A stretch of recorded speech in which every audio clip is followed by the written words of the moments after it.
Hello friend, स्वागत है आप सभी का हमारे इस यूट्यूब चैनल मेजर टारगेट पर। तो दोस्तों आज के इस वीडियो में हम लोग क्लास 10 के सामाजिक विज्ञान यानी कि सोशल साइंस का वायरल ऑब्जर्व क्वेश्चंस को बताएंगे। और दोस्तों एक एक क्वेश्चंस को अच्छी तरह से याद करते हुए जाना है, क्योंकि कल के एग्जाम में ये 19 फरवरी के दिन जो है ना, ये आपको 80 में 80 दिलाएगा। इस वीडियो से अगर शुरू से लेकर आखिरी तक देख लेते हैं ना, तो आपके बोर्ड परीक्षा में कल के एग्जाम में एक भी प्रश्न नहीं छूटेगा, क्योंकि ये सभी प्रश्न जो है ना वायरल ऑब्जर्व क्वेश्चन है। एक भी क्वेश्चन को स्किप नहीं करना है। तो फ्रेंड फटाफट से वीडियो को लाइक कर दीजिएगा। चैनल पर नए हैं ना, तो प्लीज दोस्तों चैनल को सब्सक्राइब करके बेल आइकन को प्रेस करके ऑल पर जरूर सेलेक्ट कर लीजिएगा। तो आइए शुरू करते हैं। यहाँ पे आज के पहले नंबर प्रश्न से वीडियो को शुरू करते हैं। तो दोस्तों प्रश्न देखिएगा। देखिए आज का प्रथम प्रश्न ये है कि आर्थिक विकास का तीसरा क्षेत्र क्या है। तो यहाँ पे तीन ऑप्शन है। ऑप्शन ए का कृषि क्षेत्र, या फिर विज्ञान क्षेत्र, या फिर शिक्षा क्षेत्र, या फिर सेवा क्षेत्र। तो दोस्तों आर्थिक विकास का जो तीसरा क्षेत्र है ना, सेवा क्षेत्र है। ऑप्शन नंबर डी यहाँ पे हमारा बिल्कुल सही उत्तर हो जाएगा।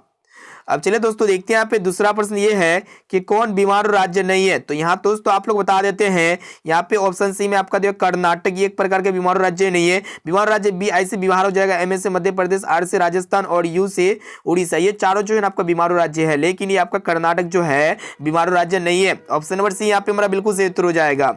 चलिए देखते हैं। यहाँ पे तीसरा प्रश्न यह है कि कौन सी सेवा गैर सरकारी है, यानी कि यहाँ पे आप लोग बताना है कि कौन सी सेवा प्राइवेट सेवा है। तो यहाँ पे देखिएगा दोस्तों, सैन्य सेवा, वित्त सेवा और ये मूल सेवा, ये तीनों जो है ना आपका गैर सरकारी सेवा नहीं है, बल्कि यहाँ पे सरकारी सेवा है। लेकिन यहाँ पे देखिएगा मूल सेवा जो है ना, ये गैर सरकारी सेवा है, और रेल सेवा आपका सरकारी सेवा। ऑप्शन नंबर सी यहाँ पे हमारा बिल्कुल सही उत्तर हो जाएगा। मूल सेवा एक प्रकार का क्या है, गैर सरकारी सेवा, यानी कि प्राइवेट है। चलिए देखते हैं। यहाँ पे चौथा प्रश्न को देखिएगा कि बिहार संपन्न है। ऑप्शन ए में आपको उद्योग पर, या फिर पशुपालन पर, या फिर खनिज पर। ऑप्शन डी में आपका जो कृषि पर। तो दोस्तों बिहार जो है ना ये कृषि प्रधान राज्य में से एक है, यानी कि यहाँ पे हमारा ऑप्शन नंबर डी जो है ना बिल्कुल सही उत्तर हो जाएगा।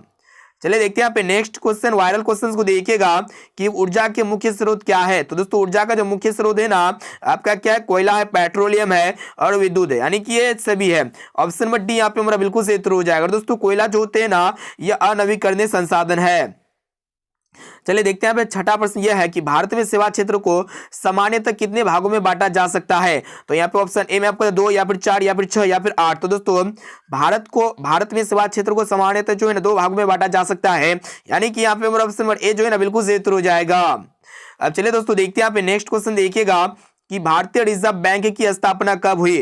तो दोस्तों भारतीय रिजर्व बैंक की स्थापना जो 1935 में हुई थी, यानी कि यहाँ पे ऑप्शन नंबर बी जो है ना बिल्कुल सही उत्तर हो जाएगा। दोस्तों भारत के केंद्रीय बैंक है, मतलब ये भारत का रिजर्व बैंक की स्थापना कब हुई थी, 1935 में। और दोस्तों भारत में कितने राष्ट्रीयकृत बैंक है, 19 है। चलिए देखते हैं। यहाँ पे नेक्स्ट क्वेश्चन ये है कि व्यावसायिक बैंक का राष्ट्रीयकरण कब किया गया। काफी भी यहाँ पे ये वायरल क्वेश्चन है। तो यहाँ पे देखिएगा कि व्यावसायिक बैंक का जो राष्ट्रीयकरण किया गया था ना 1969 में किया गया था। ऑप्शन नंबर सी यहाँ पे हमारा बिल्कुल सही उत्तर हो जाएगा। सभी प्रश्न यहाँ पे हम लोग वायरल क्वेश्चन को बता रहे हैं, एक भी क्वेश्चन को स्किप नहीं करना है, एक एक क्वेश्चन को अच्छी तरह से याद करते हुए जाना है। चलिए देखते हैं। यहाँ पे नेक्स्ट क्वेश्चन ये है कि भारत की वित्तीय राजधानी, फाइनेंशियल कैपिटल किस शहर को कहा गया है। तो दोस्तों भारत का जो वित्तीय राजधानी है ना, मुंबई, या फिर दिल्ली, या फिर पटना, या फिर बंगलोर। तो दोस्तों भारत का वित्तीय राजधानी मुंबई शहर को कहा गया है, यानी कि यहाँ पे हमारा ऑप्शन नंबर ए जो है ना बिल्कुल सही उत्तर हो जाएगा। चलिए देखते हैं। यहाँ पे नेक्स्ट क्वेश्चन ये है कि बैंकिंग एवं वित्तीय क्रियाओं का संचालन होता है। तो दोस्तों बैंकिंग एवं वित्तीय क्रियाओं का जो संचालन होता है ना, वाणिज्य बैंक के द्वारा होता है, यानी कि यहाँ पे हमारा ऑप्शन नंबर बी जो है ना बिल्कुल सही उत्तर हो जाएगा। अब चलिए दोस्तों देखते हैं। यहाँ पे नेक्स्ट क्वेश्चन ये है, देखिएगा कि दीर्घकालीन ऋण प्रदान करने वाली संस्था कौन सी है। तो दोस्तों आप लोग बता देते हैं, दीर्घकालीन ऋण प्रदान करने वाली जो संस्था होती है ना, भूमि विकास बैंक होती है, जो कि ऑप्शन सी में आपका दिया हुआ ऑप्शन नंबर सी यहाँ पे हमारा बिल्कुल सही उत्तर हो जाएगा। चलिए देखते हैं। यहाँ पे नेक्स्ट क्वेश्चन यह है कि इनमें से कौन प्राकृतिक आपदा नहीं है। तो दोस्तों आप लोग बता देते हैं, प्रकृति के द्वारा घटित आपदा आतंकवाद नहीं है, यानी कि यहाँ पे हमारा ऑप्शन नंबर सी जो ना बिल्कुल सही उत्तर हो जाएगा। चलिए देखते हैं। यहाँ पे नेक्स्ट क्वेश्चन ये है कि इनमें कौन मानव जनित आपदा है। तो दोस्तों मानव के द्वारा जो घटित आपदा होता है उसको हम लोग मानव जनित आपदा कहेंगे, जैसे कि सांप्रदायिक दंगे, आतंकवाद, महामारी, ये तीनों जो है ना मानव के द्वारा जनित आपदा है। ऑप्शन नंबर डी यहाँ पे हमारा बिल्कुल सही उत्तर हो जाएगा, इनमें से सभी। चलिए देखते हैं। यहाँ पे 14वां प्रश्न ये है कि सुनामी का प्रमुख कारण क्या है। तो दोस्तों सुनामी का जो प्रमुख और मेन और मुख्य कारण है ना, समुद्र में भूकंप का आना है, यानी कि यहाँ पे हमारा ऑप्शन नंबर ए जो है ना बिल्कुल सही उत्तर हो जाएगा। चलिए दोस्तों देखते हैं। यहाँ पे नेक्स्ट क्वेश्चन ये है कि भूसंकलन है। तो दोस्तों भूसंकलन जो है ना एक प्रकार का प्राकृतिक आपदा है। ऑप्शन नंबर ए यहाँ पे हमारा बिल्कुल सही उत्तर हो जाएगा। चलिए देखते हैं यहाँ पे नेक्स्ट क्वेश्चन यह है कि निम्नलिखित में कौन मानव जनित आपदा नहीं है। तो दोस्तों मानव के द्वारा घटित आपदा को हम लोग मानव जनित आपदा कहेंगे, लेकिन मानव के द्वारा घटित आपदा जो नहीं होता है वो आपका प्राकृतिक आपदा होता है, जैसे कि ऑप्शन सी में आपका दे सुनामी। सुनामी एक प्रकार का प्राकृतिक आपदा है। ऑप्शन नंबर सी यहाँ पे हमारा बिल्कुल सही उत्तर हो जाएगा। देखते हैं 17 नंबर प्रश्न यह है कि लोकसभा में निर्वाचन हेतु कुल सीटों की संख्या। तो दोस्तों लोकसभा में निर्वाचन हेतु कुल सीटों की जो संख्या है ना 543 सीटें हैं, यानी कि यहाँ पे हमारा ऑप्शन नंबर सी जो ना बिल्कुल सही उत्तर हो जाएगा। अब चलिए दोस्तों देखते हैं यहाँ पे नेक्स्ट क्वेश्चन यह है कि समवर्ती सूची में रखा जाता है। तो दोस्तों समवर्ती सूची में जो है ना केंद्र एवं राज्य दोनों को रखा जाता है, यानी कि यहाँ पे हमारा ऑप्शन नंबर बी जो है ना बिल्कुल सही उत्तर हो जाएगा। चलिए देखते हैं यहाँ पे नेक्स्ट क्वेश्चन यह है, देखिएगा कि कौन से संशोधन अधिनियम द्वारा सरकार का तीसरा स्तर बनाया गया था। तो दोस्तों आप लोग बता देते हैं 73वां संशोधन अधिनियम के द्वारा जो है ना सरकार का तीसरा स्तर बनाया गया था। ऑप्शन नंबर बी यहाँ पे हमारा बिल्कुल सही उत्तर हो जाएगा। चलिए देखते हैं यहाँ पे नेक्स्ट क्वेश्चन यह है कि निम्न में से कौन सा पंचायती राज व्यवस्था का दूसरा स्तर है। तो दोस्तों पंचायती राज व्यवस्था का जो दूसरा स्तर है ना पंचायती समिति है, जो कि ऑप्शन सी में आपका दिया हुआ है। ऑप्शन नंबर सी यहाँ पे हमारा बिल्कुल सही उत्तर हो जाएगा। तो फ्रेंड यहाँ पे हम लोग क्लास 10 के सामाजिक विज्ञान यानी कि कल के एग्जाम्स के लिए यहाँ पे 80 वायरल ऑब्जर्व क्वेश्चंस को बता रहे हैं, जिनमें से आपको जो है 100% गारंटी है कि 80 में से बहुत सारे प्रश्न आपके कल के एग्जाम में पूछे जाएंगे। इसलिए एक एक क्वेश्चंस को अच्छी तरह से याद करते हुए जाना है। और दोस्तों वीडियो को लाइक कर दीजिएगा। चलिए देखते हैं यहाँ पे नेक्स्ट क्वेश्चन यह है कि पंचायती राज व्यवस्था सर्वप्रथम किस राज्य में लागू किया गया। तो दोस्तों ऑप्शन ए में आपका दिया राजस्थान राज्य में, या फिर बिहार राज्य में, या फिर उत्तराखंड राज्य में, या फिर मध्य प्रदेश राज्य में। तो दोस्तों पंचायती राज व्यवस्था सर्वप्रथम जो है ना राजस्थान राज्य में लागू किया गया था, यानी कि यहाँ पे हमारा ऑप्शन नंबर ए जो है ना बिल्कुल सही उत्तर हो जाएगा। चलिए देखते हैं यहाँ पे 22 नंबर प्रश्न को देखिएगा। क्वेश्चन से है कि बिहार राज्य है। तो दोस्तों बिहार राज्य जो है ना ये कृषि प्रधान राज्य है। ऑप्शन नंबर डी यहाँ पे हमारा करेक्ट आंसर हो जाएगा। चलिए देखते हैं यहाँ पे 23 नंबर प्रश्न को देखिएगा कि बिहार में कितने जिले हैं। तो दोस्तों बिहार में जो है ना वर्तमान में 38 जिले हैं, इसे आप लोग को याद रखना है। यहाँ पे ऑप्शन डी जो है ना करेक्ट आंसर हो जाएगा। चलिए देखते हैं यहाँ पे नेक्स्ट क्वेश्चन यह है कि ककोलत जलप्रपात बिहार के किस जिले में स्थित है। तो दोस्तों ककोलत जलप्रपात जो है ना ये बिहार के नवादा जिले में स्थित है, यानी कि यहाँ पे हमारा ऑप्शन नंबर बी जो है ना बिल्कुल सही उत्तर हो जाएगा। चलिए देखते हैं यहाँ पे नेक्स्ट क्वेश्चन यह है कि किस देश की सीमा बिहार से जुड़ी हुई है। तो यहाँ पे आप लोग को बताना है कि किस देश की सीमा जो है ना बिहार से जुड़ी हुई है। ऑप्शन ए में आपको नेपाल देश, या फिर भूटान देश, या फिर बांग्लादेश, या फिर चीन देश। तो दोस्तों आप लोग बता देते हैं नेपाल देश की सीमा जो है ना बिहार से जुड़ी हुई है। ऑप्शन नंबर ए यहाँ पे हमारा करेक्ट आंसर हो जाएगा।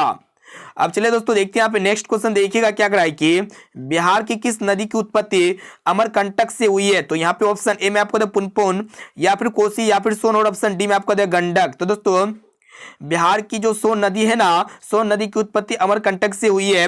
ऑप्शन नंबर सी यहाँ पे हमारा बिल्कुल सही उत्तर हो जाएगा।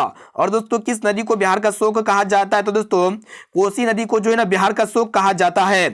चलिए दोस्तों देखते हैं यहाँ पे 27 नंबर प्रश्न को देखिएगा। क्वेश्चन से है कि बिहार का सबसे बड़ा नगर कौन है। तो दोस्तों बिहार का जो सबसे बड़ा नगर है ना पटना नगर है, यानी कि यहाँ पे हमारा ऑप्शन नंबर ए जो है ना बिल्कुल सही उत्तर हो जाएगा। चलिए दोस्तों देखते हैं यहाँ पे 28 नंबर प्रश्न को देखिएगा। क्वेश्चन से कराए कि झारखंड राज्य का गठन कब हुआ था। तो दोस्तों झारखंड राज्य का जो गठन हुआ था ना 15 नवंबर 2000 में हुआ था, यानी कि यहाँ पे हमारा ऑप्शन नंबर सी जो है ना बिल्कुल सही उत्तर हो जाएगा। चलिए देखते हैं यहाँ पे नेक्स्ट क्वेश्चन यह है 29 नंबर प्रश्न को देखिएगा कि महात्मा बुद्ध को ज्ञान की प्राप्ति कहाँ हुई। देखिएगा यहाँ पे ऑप्शन ए में आपको राजगीर में, या फिर बोध गया में, या फिर वैशाली में, या फिर सारनाथ में। तो दोस्तों महात्मा बुद्ध को ज्ञान की प्राप्ति जो है ना बोध गया में हुई थी, यानी कि यहाँ पे हमारा ऑप्शन नंबर बी जो है ना बिल्कुल सही उत्तर हो जाएगा। अब आइए दोस्तों देखते हैं यहाँ पे 30 नंबर प्रश्न को देखिएगा। क्वेश्चन से कराए कि बिहार में प्राय कैसी मिट्टी पाई जाती है। तो दोस्तों बिहार में प्राय जो ना जलोढ़ मिट्टी पाई जाती है, और जलोढ़ मिट्टी जो है ना काफी उपजाऊ मिट्टी होती है, यानी कि यहाँ पे हमारा ऑप्शन नंबर सी जो है ना बिल्कुल सही उत्तर हो जाएगा। दोस्तों कपास की खेती के लिए जो है ना काली मिट्टी उपयुक्त होती है, इसे आप लोग को याद रखना है। चलिए देखते हैं यहाँ पे 31 नंबर प्रश्न को देखिएगा कि विश्व व्यापार संगठन, जिसको हम लोग क्या कहते हैं वर्ल्ड ट्रेड ऑर्गेनाइजेशन कहते हैं, जिसको हम लोग शॉर्ट में संक्षेप में कहते हैं WTO। तो दोस्तों WTO का जो मुख्यालय है ना कहाँ पे है, हेडक्वार्टर इसका कहाँ पे, वही आप लोग को बताना है। तो दोस्तों यहाँ पे देखिएगा सभी ऑप्शंस को देखते हैं। ऑप्शन ए में आपको जेनेवा में, या फिर पेरिस में, या फिर न्यूयॉर्क में, या फिर वाशिंगटन में। तो दोस्तों विश्व व्यापार संगठन का जो मुख्यालय है ना जेनेवा में है, यानी कि यहाँ पे हमारा ऑप्शन नंबर ए जो है ना बिल्कुल सही उत्तर हो जाएगा। अब चलिए दोस्तों देखते हैं यहाँ पे 32वें प्रश्न को देखिएगा कि निम्न में से क्या नई आर्थिक नीति का अंग नहीं है।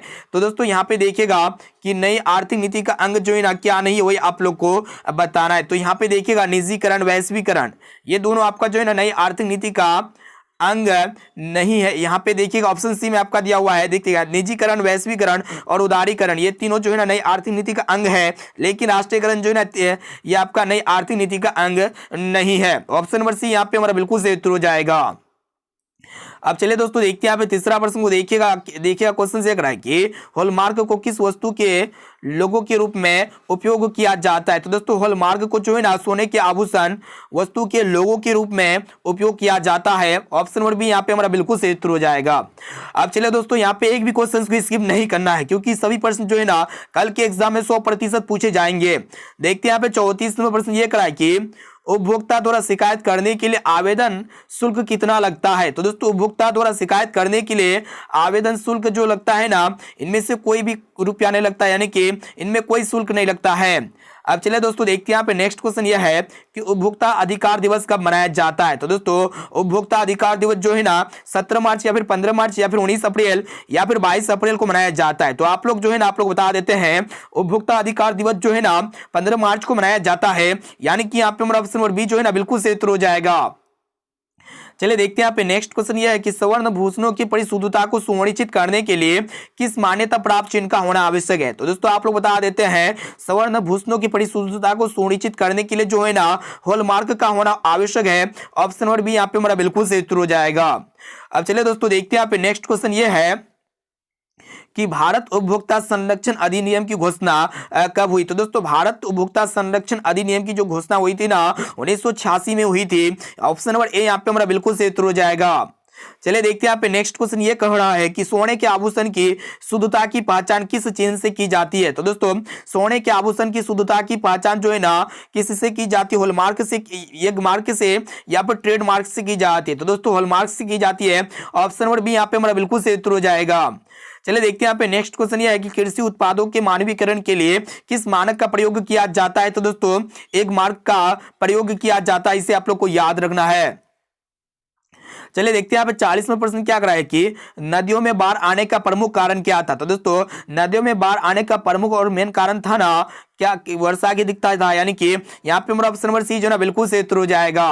अब चलिए दोस्तों देखते हैं यहाँ पे 41वां प्रश्न को देखिएगा कि बिहार का कौन सा क्षेत्र बाढ़ग्रस्त क्षेत्र है। तो दोस्तों आप लोग बता देते हैं कि बिहार का कौन सा क्षेत्र जो है ना बाढ़ग्रस्त क्षेत्र है। ये भी प्रश्न जो है ना यहाँ पे देखिएगा जो उत्तरी बिहार है, जैसे कि उत्तरी बिहार में आपका क्या क्या आते हैं, आपका किशनगंज आते हैं, पूर्णिया आते हैं, ये सब क्या है बाढ़ग्रस्त क्षेत्र है। ऑप्शन नंबर डी यहाँ पे हमारा बिल्कुल सही उत्तर हो जाएगा। अब चलिए दोस्तों यहाँ पे देखिएगा आप लोग बता देते हैं, अगर आप इस वीडियो को संपूर्ण शुरू से लेकर आखिरी तक देख लेते हैं ना तो कल के एग्जाम में आप गर्दा मरा दे मतलब जो है ना मचा देंगे। इसलिए एक एक क्वेश्चन को अच्छी तरह से यहाँ पे समझते हुए जाना है और क्लियरली याद करते हुए जाना है, ठीक है। यहाँ पे देखिएगा 42वां प्रश्न ये करा है कि निम्नलिखित में से किस नदी को बिहार का शोक कहा जाता है। तो दोस्तों आप लोग को बताया कि जो कोसी नदी है ना ये बिहार का शोक कहा जाता है, कोसी नदी को। ऑप्शन नंबर सी यहाँ पे हमारा बिल्कुल सही उत्तर हो जाएगा। अब चलिए दोस्तों देखते हैं यहाँ पे 43वां प्रश्न ये है कि सूखा यानी कि सुखाड़ किस प्रकार की आपदा है। तो दोस्तों ये सूखा जो है ना यह एक प्रकार का प्राकृतिक आपदा है, यानी कि यहाँ पे हमारा ऑप्शन नंबर ए जो है ना बिल्कुल सही उत्तर हो जाएगा। चलिए देखते हैं यहाँ पे 44वां प्रश्न ये करा है कि सूखे की स्थिति में किस प्रकार की मतलब सूखे की स्थिति किस प्रकार आती है। तो दोस्तों सूखे की जो स्थिति आती है ना अचानक या फिर पूर्व सूचना के अनुसार या फिर धीरे धीरे या फिर इनमें से कोई नहीं। तो दोस्तों सूखे की स्थिति जो है ना धीरे धीरे आती है। ऑप्शन नंबर सी यहाँ पे हमारा बिल्कुल सही उत्तर हो जाएगा।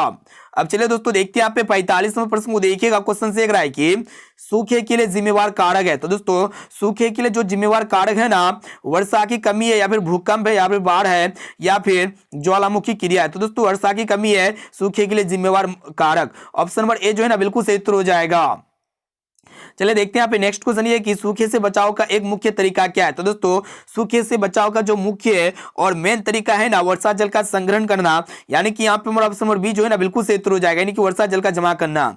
चलिए देखते हैं यहाँ पे नेक्स्ट क्वेश्चन ये कहा है कि बिहार में पंचायती राज संस्थाओं में महिलाओं के लिए कितने सीटें आरक्षित है। तो दोस्तों बिहार में पंचायती राज संस्थाओं में महिलाओं के लिए जो है ना कितने प्रतिशत सीटें आरक्षित है। तो दोस्तों 50% सीटें आरक्षित है, इसे आप लोग को याद रखना है। चलिए देखते हैं यहाँ पे नेक्स्ट क्वेश्चन ये कहा है कि भारत में मतदाता होने की न्यूनतम आयु क्या है? तो दोस्तों भारत में मतदाता होने की न्यूनतम आयु जो है ना 18 वर्ष है, यानी कि यहाँ पे हमारा ऑप्शन नंबर सी जो है ना बिल्कुल सही उत्तर हो जाएगा। चलिए देखते हैं यहाँ पे नेक्स्ट क्वेश्चन ये है कि भारतीय संविधान के अनुच्छेद 19 में देश के सभी नागरिकों को कौन सा मूल अधिकार दिया गया है? तो दोस्तों भारतीय संविधान के अनुच्छेद 19 में सभी नागरिकों को जो है ना स्वतंत्रता का अधिकार दिया गया है, यानी कि यहाँ पे हमारा ऑप्शन नंबर ए जो है ना बिल्कुल सही उत्तर हो जाएगा। चलिए दोस्तों देखते हैं यहाँ पे नेक्स्ट क्वेश्चन ये करा है कि भारत में किस तरह के लोकतंत्र की व्यवस्था की गई है? तो दोस्तों भारत में जो है ना अप्रत्यक्ष प्रकार की लोकतंत्र की व्यवस्था की गई है, यानी कि यहाँ पे हमारा ऑप्शन नंबर बी जो है ना बिल्कुल सही उत्तर हो जाएगा। चलिए देखते हैं यहाँ पे नेक्स्ट प्रश्न ये करा है कि इनमें से कौन सी राज्य की विशेषता नहीं है? तो दोस्तों आप लोग बता देते हैं यहाँ पे जो राज्य की विशेषता कौन नहीं है, तो यहाँ पे जनसंख्या है, या फिर आपका सरकार है, या फिर आपका संप्रभुता, या फिर इनमें से कोई नहीं। तो दोस्तों राज्य की विशेषता यहाँ पे ऑप्शन डी में आपका दिया इनमें से कोई नहीं, यानी कि यही हमारा ऑप्शन नंबर डी जो है बिल्कुल सही उत्तर हो जाएगा। चलिए देखते हैं यहाँ पे 53वां प्रश्न ये करा है कि 16वीं लोकसभा में महिला सदस्यों की संख्या कितनी थी? तो दोस्तों 16वीं लोकसभा में महिला सदस्यों की जो संख्या थी ना 61 थी, इसे आप लोग को याद रखना है। यहाँ पे हमारा ऑप्शन नंबर ए जो है ना बिल्कुल सही उत्तर हो जाएगा। चलिए देखते हैं यहाँ पे नेक्स्ट क्वेश्चन ये करा है कि 16वीं लोकसभा का चुनाव किस वर्ष हुआ? तो दोस्तों 16वीं लोकसभा का चुनाव जो हुआ था ना 2015 में हुआ था, यानी कि यहाँ पे हमारा ऑप्शन नंबर डी जो है ना बिल्कुल सही उत्तर हो जाएगा।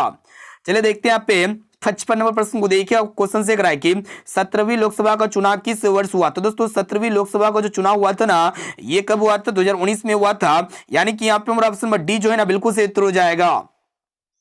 अब चलिए दोस्तों देखते हैं यहाँ पे 56वां प्रश्न ये कराए कि 15वीं लोकसभा में महिलाओं की कितनी भागीदारी थी? तो दोस्तों आपको बता देते हैं 15वीं लोकसभा में महिलाओं की जो भागीदारी थी ना 80.86% थी, यानी कि यहाँ पे हमारा ऑप्शन नंबर ए जो है ना बिल्कुल सही उत्तर हो जाएगा। चलिए देखते हैं यहाँ पे नेक्स्ट क्वेश्चन ये कराए कि सरकार का कौन सा प्रकार सबसे अच्छा माना जाता है? तो दोस्तों आप लोग बता देते हैं सरकार का जो लोकतंत्र होते हैं ना ये सबसे बेस्ट सबसे अच्छा माना जाता है, यहाँ पे हमारा ऑप्शन नंबर बी जो है ना बिल्कुल सही उत्तर हो जाएगा। अब आइए दोस्तों देखते हैं यहाँ पे नेक्स्ट क्वेश्चन ये करा है कि लोकतंत्र जनता का जनता द्वारा तथा जनता के लिए शासन, यह कथन किसका है? तो दोस्तों यह कथन जो है ना अब्राहम लिंकन का है, यानी कि यहाँ पे हमारा ऑप्शन नंबर बी जो है ना बिल्कुल सही उत्तर हो जाएगा।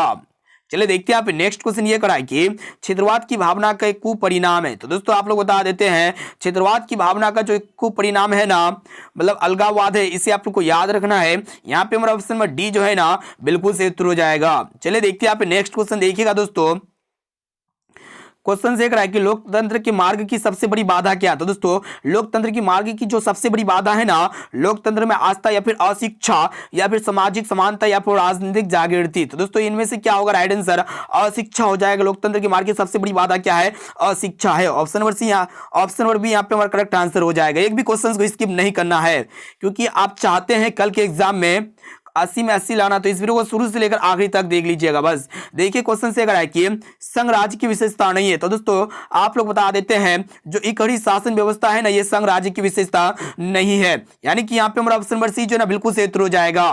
अब आइए दोस्तों देखते हैं यहाँ पे नेक्स्ट क्वेश्चन ये कराए कि संघ सरकार यानी कि राज्य का उदाहरण है। तो दोस्तों संघ सरकार का जो उदाहरण अमेरिका है इसे आप लोग को याद रखना है। यहाँ पे हमारा ऑप्शन नंबर ए जो है ना बिल्कुल सही उत्तर हो जाएगा। देखते हैं यहाँ पे नेक्स्ट क्वेश्चन ये कराए कि सत्ता में साझेदारी सही है क्योंकि? तो दोस्तों सत्ता में साझेदारी सही है क्योंकि जो है ना ये मतलब क्या है कि अपने विभिन्न समुदाय के बीच टकराव कम करती है, यानी कि यहाँ पे हमारा ऑप्शन नंबर डी यहाँ पे ऑप्शन डी जो है ना बिल्कुल सही उत्तर हो जाएगा। अब चलिए दोस्तों देखते हैं यहाँ पे क्वेश्चन से कराए कि धर्म को राजनीति से अलग नहीं किया जा सकता है, यह किसने कहा था? ऑप्शन ए में आपको महात्मा गांधी ने, या फिर जवाहरलाल नेहरू ने, या फिर जयप्रकाश नारायण ने, या फिर मदन मोहन मालवीय ने। तो दोस्तों आप लोग बता देते हैं धर्म को राजनीति से अलग नहीं किया जा सकता है, ऐसा जो है ना महात्मा गांधी जी ने कहा था। ऑप्शन नंबर ए जो है ना बिल्कुल सही उत्तर हो जाएगा। चलिए देखते हैं यहाँ पे 65वें प्रश्न को देखिएगा। क्वेश्चन से है कि कृषि कार्य में महिलाओं की भागीदारी है। तो दोस्तों कृषि के कार्य में महिलाओं की जो भागीदारी है ना 40% है, यानी कि यहाँ पे हमारा ऑप्शन नंबर बी जो है ना बिल्कुल सही उत्तर हो जाएगा। अब आइए दोस्तों देखते हैं 66वां प्रश्न ये कराए कि भारत में 1977 में हुए आम चुनाव को मतलब किस पार्टी को बहुमत मिला? काफी मत यहाँ पे देखिएगा वायरल प्रश्न है कि भारत में 1977 में जो आम चुनाव में मिला था ना मतलब किस पार्टी को बहुमत मिला था? तो दोस्तों जनता पार्टी को बहुमत मिला था, यानी कि यहाँ पे हमारा ऑप्शन नंबर बी जो है ना बिल्कुल सही उत्तर हो जाएगा। चलिए देखते हैं यहाँ पे नेक्स्ट क्वेश्चन ये है कि चिपको आंदोलन निम्नलिखित में से किससे संबंधित है। तो दोस्तों चिपको आंदोलन जो है ना ये पेड़ काटने के विरोध से संबंधित है, यानी कि यहाँ पे ऑप्शन ए जो है ना बिल्कुल सही उत्तर हो जाएगा। और दोस्तों चिपको आंदोलन के जनक कौन है, तो दोस्तों सुंदरलाल बहुगुणा है, साथ में इसे भी आप लोग को याद रखना है। चलिए देखते हैं यहाँ पे 68वां प्रश्न ये कराए कि देखिएगा कि किस देश में बहुदलीय व्यवस्था नहीं है। तो दोस्तों आप लोग बता देते हैं ब्रिटेन देश में जो है ना बहुदलीय व्यवस्था नहीं है। ऑप्शन नंबर डी यहाँ पे हमारा बिल्कुल सही उत्तर हो जाएगा। चलिए देखते हैं यहाँ पे नेक्स्ट क्वेश्चन ये करा कि गठबंधन की सरकार बनाने की संभावना किस प्रकार की दलीय व्यवस्था में होती है। तो दोस्तों ये भी प्रश्न जो है ना वायरल क्वेश्चन है, ठीक है। तो यहाँ पे देखिएगा कि गठबंधन की सरकार बनाने की संभावना जो है ना ये आपका मतलब किस प्रकार की दलीय व्यवस्था में होती है। तो दोस्तों ये जो है ना बहुदलीय व्यवस्था में होती है। ऑप्शन नंबर सी यहाँ पे हमारा बिल्कुल सही उत्तर हो जाएगा। अब आइए दोस्तों देखते हैं यहाँ पे 97वां प्रश्न ये कराया कि दल बदल कानून निम्नलिखित किस पर लागू होता है। तो दोस्तों दल बदल कानून जो है ना ये सांसद एवं विधायकों यानी कि दोनों पर लागू होता है। ऑप्शन नंबर ए जो है ना बिल्कुल सही उत्तर हो जाएगा। अब आइए दोस्तों देखते हैं यहाँ पे 71 नंबर प्रश्न ये कराए कि राजनीतिक दलों को मान्यता और उसका चिन्ह किसके द्वारा प्रदान किया जाता है। तो दोस्तों राजनीतिक दलों को मान्यता और उसका चिन्ह जो है ना किसके द्वारा प्रदान किया जाता है। दोस्तों निर्वाचन आयोग के द्वारा प्रदान किया जाता है। ऑप्शन नंबर सी यहाँ पे हमारा बिल्कुल सही उत्तर हो जाएगा। चलिए देखते हैं यहाँ पे 72वां प्रश्न ये कराया कि निम्नलिखित में कौन राष्ट्रीय दल नहीं है। तो दोस्तों यहाँ पे देखिएगा ऑप्शन ए में आपको तो भारतीय राष्ट्रीय कांग्रेस या फिर बहुजन समाज पार्टी या फिर लोक जनशक्ति पार्टी या फिर भारतीय जनता पार्टी। तो दोस्तों जो लोक जनशक्ति पार्टी है ना यह राष्ट्रीय दल नहीं है। ऑप्शन नंबर सी यहाँ पे हमारा बिल्कुल सही उत्तर हो जाएगा। चलिए देखते हैं यहाँ पे नेक्स्ट क्वेश्चन ये कराया कि जनता दल यूनाइटेड पार्टी का गठन कब हुआ। तो दोस्तों जनता दल यूनाइटेड पार्टी का जो गठन हुआ था ना आपका कब हुआ था वही आप लोग को बताना है। तो यहाँ पे देखिएगा ऑप्शन नंबर यहाँ पे ऑप्शन नंबर ए 1992 या फिर 1999 या फिर 2000 में या फिर 2004 में। तो दोस्तों जनता दल यूनाइटेड पार्टी का जो गठन हुआ था ना 2000 में हुआ था, यानी कि ऑप्शन नंबर सी यहाँ पे हमारा बिल्कुल सही उत्तर हो जाएगा। चलिए देखते हैं यहाँ पे नेक्स्ट क्वेश्चन ये कराए कि गठबंधन की सरकार की पकड़ प्रशासन में होती है। तो दोस्तों गठबंधन की सरकार की पकड़ जो प्रशासन में होती है ना ढीली होती है। ऑप्शन नंबर बी यहाँ पे हमारा बिल्कुल सही उत्तर हो जाएगा। एक भी क्वेश्चन को स्किप नहीं करना है। चलिए देखते हैं यहाँ पे नेक्स्ट क्वेश्चन ये कराया कि निम्नलिखित में किसे विशेष राज्य दर्जा प्राप्त है। तो दोस्तों विशेष राज्य दर्जा जो है ना जम्मू कश्मीर राज्य को प्राप्त है। ऑप्शन नंबर सी यहाँ पे हमारा बिल्कुल सही उत्तर हो जाएगा। चलिए देखते हैं यहाँ पे नेक्स्ट क्वेश्चन ये कराया कि निम्नलिखित में कौन सी स्थिति लोकतंत्र की सफलता के लिए सबसे आवश्यक है। तो दोस्तों लोकतंत्र की सफलता के लिए जो सबसे आवश्यक है ना मजबूत जनपद है, यानी कि ऑप्शन नंबर ए यहाँ पे हमारा बिल्कुल सही उत्तर हो जाएगा। चलिए देखते हैं यहाँ पे नेक्स्ट क्वेश्चन ये कराया कि निम्नलिखित में से कौन बीमारू राज्य है। तो दोस्तों यहाँ पे देखिएगा बीमारू राज्य कौन है। बिहार, मध्य प्रदेश, राजस्थान, उड़ीसा ये चारों बीमारू राज्य है। लेकिन यहाँ पे देखिएगा कि बीमारू राज्य कौन है, ठीक है। तो यहाँ पे दोस्तों इसका करेक्ट आंसर क्या होना चाहिए। तो यहाँ पे देखिएगा कर्नाटक आपका बीमारू राज्य नहीं है। क्वेश्चन ये होना चाहिए कि कौन बीमारू राज्य नहीं है। कर्नाटक आपका बीमारू राज्य नहीं है, ठीक है। इसे आप लोग को याद रखना है। चलिए दोस्तों देखते हैं यहाँ पे क्वेश्चन से रहा है कि भारत अंतर्राष्ट्रीय स्तर पर किस क्षेत्र में महाशक्ति के रूप में उभर रहा है। तो दोस्तों ऑप्शन ए में आपका दिया हुआ हार्डवेयर या फिर सॉफ्टवेयर या फिर आपका लैपटॉप, और ऑप्शन डी में आपका दिया हुआ है। तो दोस्तों भारत अंतर्राष्ट्रीय स्तर पर जो है ना किस क्षेत्र में महाशक्ति के रूप में उभर रहा है। तो दोस्तों सॉफ्टवेयर के रूप में जो है ना महाशक्ति के रूप में उभर रहा है। इससे पहले वाला प्रश्न को देखते हैं, एक बार क्लियर कर लेते देखते हैं। यहाँ पे क्वेश्चन से कराया कि कौन बीमारू राज्य है। तो दोस्तों बीमारू राज्य आपका क्या क्या होगा देखिएगा। यहाँ पे जो है ना कर्नाटक बीमारू राज्य नहीं, छत्तीसगढ़ नहीं है, आंध्र प्रदेश नहीं है, ठीक है। हम सोचे क्या बिहार हो गया, मध्य प्रदेश हो गया, राजस्थान हो गया, उड़ीसा, ये चारों बीमारू राज्य जिनमें से बिहार ऑप्शन नंबर डी यहाँ पे हमारा बिल्कुल सही उत्तर हो जाएगा। चलिए दोस्तों देखते हैं यहाँ पे आज का लास्ट और आखिरी प्रश्न देखिएगा। क्वेश्चन से कराया कि देखिएगा कि इनमें कौन आर्थिक विकास क्षेत्रों में देखते हैं यहाँ पे कि इनमें कौन आर्थिक विकास क्षेत्रों से संबंधित नहीं है। तो दोस्तों ऑप्शन ए में आपको तो कृषि क्षेत्र या फिर उद्योग क्षेत्र या फिर सेवा क्षेत्र, और ऑप्शन डी में आपको तो सहकारी क्षेत्र। तो दोस्तों आर्थिक विकास क्षेत्रों से जो संबंधित नहीं है ना आपका सहकारी क्षेत्र नहीं है। ऑप्शन नंबर डी यहाँ पे हमारा बिल्कुल सही उत्तर हो जाएगा। तो दोस्तों यहाँ पे हम लोग क्लास 10 के समाज विज्ञान यानी कि कल के एग्जाम्स के लिए यहाँ पे 80 वायरल ऑब्जर्व क्वेश्चंस को देख चुके हैं, जिनमें से आपको 80 में 80 दिलाएगा। और दोस्तों जो भी स्टूडेंट को मतलब जिस भी स्टूडेंट का कल एग्जाम है ना, तो इस वीडियो को शेयर कीजिएगा अपने दोस्तों में, व्हाट्सएप ग्रुप में, फेसबुक ग्रुप में ज़्यादा से ज़्यादा शेयर कीजिए। और दोस्तों अभी तक आप वीडियो को लाइक नहीं किया ना तो प्लीज़ दोस्तों फटाफट से वीडियो को लाइक कर दीजिएगा। और दोस्तों आप लोग कमेंट करके बताइएगा कि 80% में से आप लोग को पहले से कितना प्रश्न याद था। तो दोस्तों आज के लिए इतना ही।